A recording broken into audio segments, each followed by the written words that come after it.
The planet Slick V was a masterpiece of cosmic elegance. It was a world that had never known the concept of roughness. Due to a unique geological fluke, the planet's surface was composed entirely of a substance called vitriosilk, a mineral so dense and polished that it had a friction coefficient of nearly zero. To the human eye, Slick V looked like a giant, multicolored marble floating in the dark. On the surface, it was a world of mirrors. There was no dirt. There was no dust. Even the air was thick with a natural lubricant, a mist that made every surface as slippery as an oil-slicked ice rink. The native inhabitants, the Velians, were the children of this smoothness. They were tall, slender beings with skin like polished chrome and feet that were more like skates than appendages. To a Velian, movement was effortless. They didn't walk, they glided. A single push could carry a Velian for half a mile. Their cities were towering spires of glass and light, connected not by roads, but by long curving slides that spiraled down into the valleys. The Velians viewed friction as a primitive, dirty concept. They looked at the rest of the galaxy, with its rocky planets, its mud and its clumsy walking species, with a sense of aristocratic disgust. The universe is a dance, High Glider Crane would sing as he drifted through the halls of the Great Spire. And only we have learned to move without the burden of the ground. The others are tethered by their own heaviness. They fight the earth with every step. We are free. When the Terran Crush Corps arrived to claim the vitriosilk for use in high-speed industrial bearings, the Velians didn't even arm their weapons. They simply sat back and watched the monkeys land. The first human landing was a slapstick tragedy that quickly turned into a horror show. The massive dropships touched down, and the moment their landing struts hit the vitriosilk, they lost all control. The ships didn't park, they skated. Thousands of tons of human steel slid across the landscape like hockey pucks, smashing into mountains and sliding into deep canyons. Soldiers stepped off the ramps and immediately fell. Their rubber-soled boots, designed for the dirt of Earth, had no grip here. They slid helplessly, unable to stand, unable to aim, and unable to fight. The Velians glided among them, moving at 60 miles per hour with the flick of a finger, using long, elegant spears to pick off the flailing humans. They are pathetic, Crane laughed, watching the humans struggle to stand. They are babies on a frozen lake. They cannot even hold their positions. Their gospel of momentum is useless if they cannot control their own feet. But the Velians made the classic alien mistake. They thought humans were limited by the environment. They forgot that humans are the only species in the galaxy that gets angry at the ground. Major Gravel, Garrus lay in the mud, the oil, of Slick V, watching his squad slide into a ravine. He had a bruise the size of a dinner plate on his hip from his third fall of the day. He looked at the beautiful, shimmering, perfect ground beneath him and spit. "I'm done with this," Garrus growled into his comms. "Command, cancel the armor support. Cancel the infantry push. We're going with Plan B. Send in the sifters."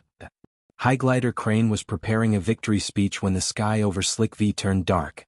He looked up, expecting a bombardment. He expected fire. He expected lasers.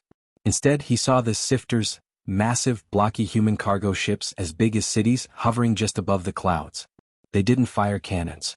They opened their entire underbellies. And then it rained. It didn't rain water.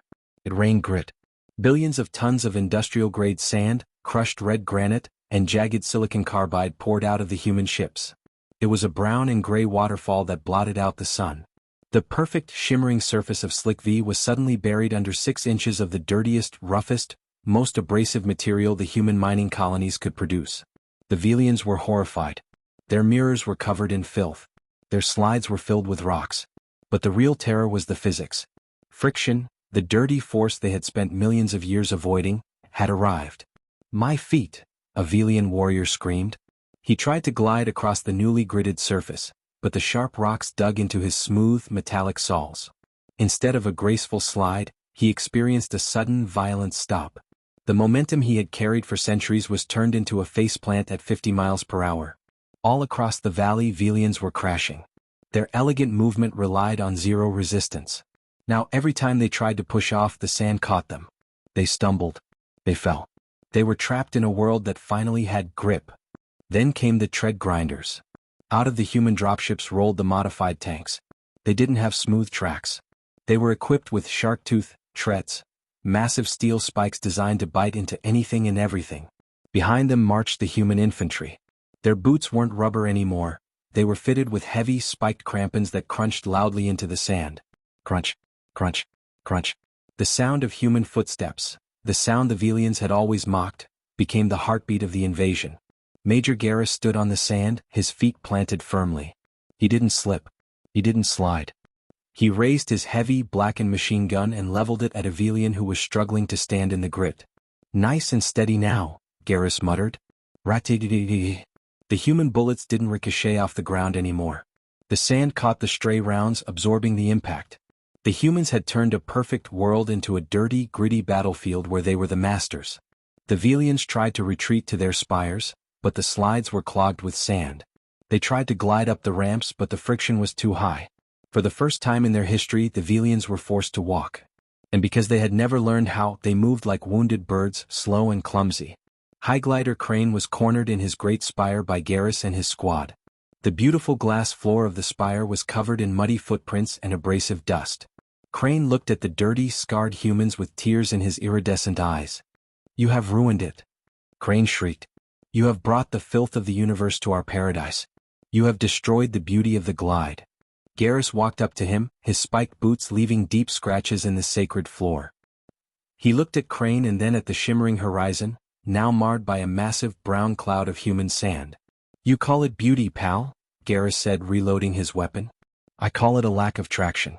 You spent so much time being elegant that you forgot how to hold your ground. We're humans. We don't glide. We stomp. And we've brought enough sand to make sure we can stomp across every inch of this planet." The conquest of Slick V was a triumph of the dirty over the clean.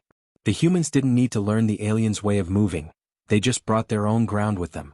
They turned the frictionless world into the most abrasive mining colony in the galaxy. Humanity had proven the ultimate physical HFY truth. You can have the most advanced, polished, and perfect world in the stars. But if you stand in the way of human progress, we'll just cover your paradise in 1,000,000,000 tons of grit until we have enough traction to walk all over you. This has been Apex Sci-Fi. Keep your feet on the ground and your eyes on the target. If you enjoyed this gritty victory over the slippery aliens, hit that like button. Comment below. What's the best low-tech solution to a high-tech problem you've ever seen? Subscribe for the next conquest of Saga 12, the Sonic Siege. The sand has settled. The grip is firm.